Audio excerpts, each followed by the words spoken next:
I am the Tofu Golem. Please enjoy the video. You start by enabling the translator overlay on Android. This is the only seamless way to translate inside other apps. Open Google Translate, then go to Settings and turn on Tap to Translate. When prompted, grant the overlay and accessibility permissions so the bubble can appear over apps. Make sure your primary languages are set.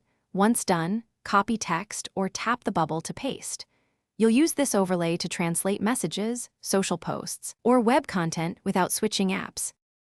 Once Tap to Translate is active, go to the app with the text you need to translate.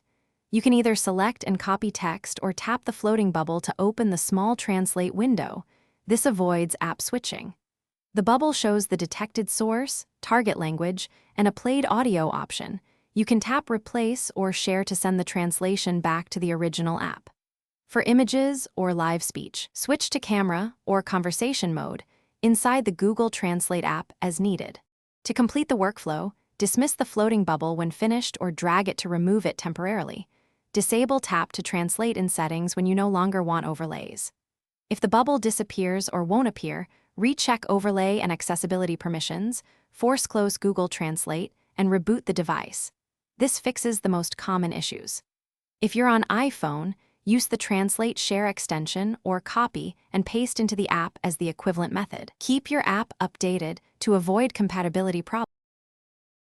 Thanks for watching. Consider subscribing if we helped you today.